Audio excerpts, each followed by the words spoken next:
A gente passa quase que o dia e a noite vendo, ouvindo, escrevendo, falando. Oi, amiga, já tô chegando, tô atrasada. Você vai no fim de semana? A Mari falou que ia. Traz a galera pra cá. Mas na hora que a gente trouxe, não tinha nada.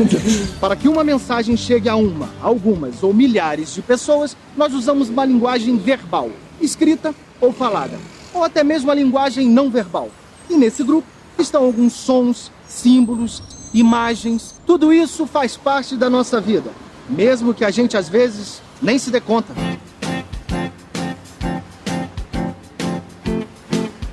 O que você leu nos últimos 5 minutos? Eu vou te falar que eu moro por aqui, toda hora eu tô aqui, eu não li nada. Eu acabei de ler a tela do caixa eletrônico. Nada. O celular, talvez, eu acho. Nenhuma placa referente a uma loja ou uma placa referente ao nome de uma rua? Te juro que nada. Com licença, eu posso te propor um desafio? O desafio vai demorar? Não, é rápido. Tá, pode ser. Tá, você encontraria 10 exemplos de linguagem em apenas um quarteirão? Linguagem? Como assim? Coisas que você lê, vê, ouve, ou que te transmitam alguma mensagem. Ah, posso tentar. Pode tentar? Posso tentar. Vamos lá? Vamos.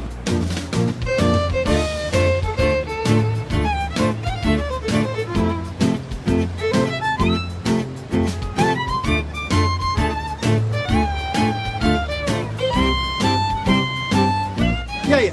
O que você encontrou pelo caminho? Então, eu encontrei uma placa ali sentido Pinheiros, Pacaembu. Encontrei uma bandeira do estado de São Paulo, umas marcas de roupa e bancos também. Ah, legal. Só que agora nós vamos fazer o mesmo trajeto, só com um pouquinho mais de atenção. Ok. Vamos lá? Vamos embora. Ó, aqui nós já temos um exemplo de linguagem. Uma pichação. Uma placa com nome de rua. Sim. Uma demarcação para vaga de cadeirante. Legal. E aqui um relógio, que também marca a temperatura. Olha, aqui mais um exemplo, um cartaz que avisa a liquidação. Legal. Olha, aqui nós temos 2 bons exemplos.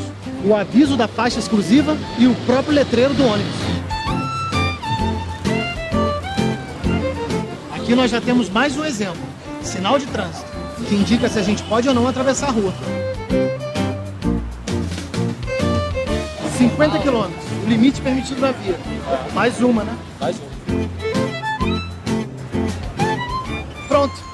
Temos aí em apenas um quarteirão 10 exemplos de linguagens diferentes. Muito obrigado. Eu agradeço. Obrigado. Até a próxima. Até a próxima.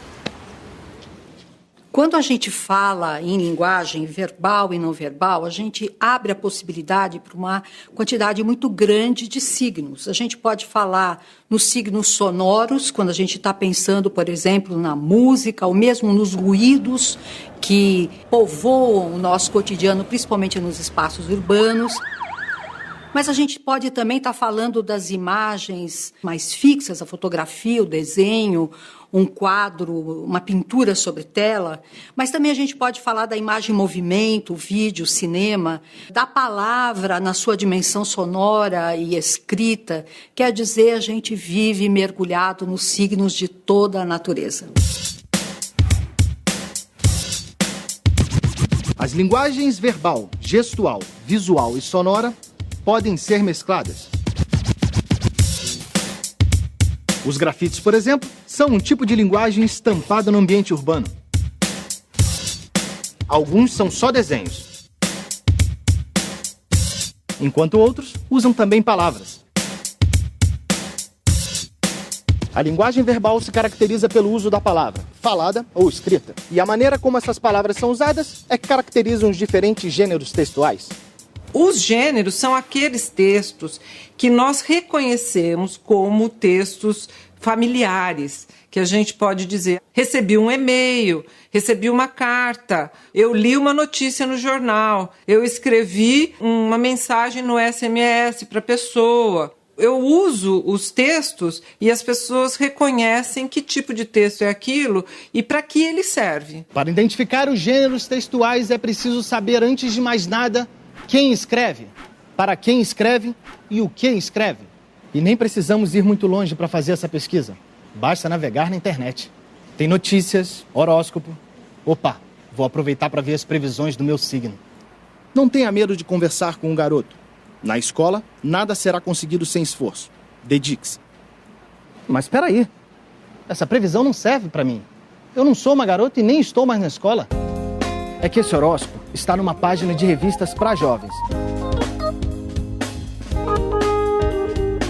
Quando a gente vai escolher palavras, ou fazer títulos, ou escolher fotos, a gente está levando em consideração a idade da menina, o jeito com que ela fala com as amigas dela. Então a gente traz um pouco da linguagem dela, das gírias que elas usam, da forma como elas se dirigem aos ídolos, ou a moda e a beleza, e isso vem para o nosso vocabulário. O texto, ele só realiza a minha intenção na medida em que o meu leitor ou o meu ouvinte compreendem isso que eu estou falando, porque compartilham de um mesmo conhecimento. Então, o esforço de quem escreve é isso, é de fazer com que o leitor entenda o que ele quer dizer, porque ele não estará presente e o texto tem que ter essa autonomia de valer por si só. Se é um texto bom, ele vai cumprir a sua função. Viu só? É preciso escolher as palavras certas de acordo com a mensagem que queremos passar e com o público que queremos alcançar. E isso vale até para as piadas. Outro dia, eu fui numa loja, estava cheinha. Eu super entusiasmada com comprar meu primeiro computador, já bem animada. Aí eu cheguei pro rapaz e falei, querido, quem pode me vender um topless? Aí o menino parou e falou, hã? Aí eu disse, o topless, aquele de botar no colo, que você fica digitando assim, bota na mesa, leva pra lá, leva pra cá. Ele falou, um laptop? Eu falei, é isso mesmo. Aí a loja toda começou a rir da minha cara. Eu ri também, porque eu posso ser burra, mas quem tinha o dinheiro pra comprar era eu. Essa piada não poderia ser contada há 100 anos atrás, porque nem existia computador naquela época. Vamos ver outro exemplo de como o texto nos revela a época em que foi escrito. Esse anúncio de emprego é de 1835. Oferece-se uma pessoa com boa letra para promptar alguma escrituração mercantil ou para ajudar algum outro escriturário. Anunciem ou procurem na Rua do Ouvidor 63. E esse outro é de 2014. Auxiliar de escritório. Experiência em atendimento ao público, Excel, Word. Contato pelo celular ou por e-mail auxiliar@escritorio.com. De cara a gente percebe que a grafia das palavras mudou bastante.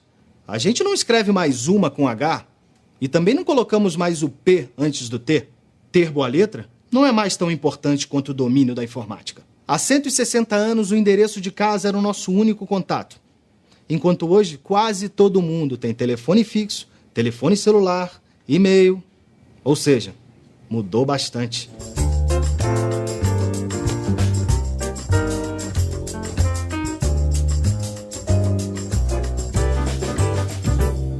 O que acontece quando um texto está totalmente fora de contexto? Quando a gente pensa, por exemplo, na linguagem ou nas diferentes situações comunicativas, interfere também com quem eu estou falando e a natureza dessa interação. Então, dependendo de com quem eu falo, eu vou utilizar um determinado registro de maior ou menor formalidade. E é isso que vai regular o uso, por exemplo, da gíria. A gíria pode se mostrar muito eficiente numa relação interpessoal com colegas, amigos, familiar, mas pode não ser adequada numa situação em que eu estou sendo entrevistado para conquistar uma vaga de trabalho, por exemplo. Escrevi um e-mail pro meu chefe, só que eu escrevi do jeito que eu falo, né?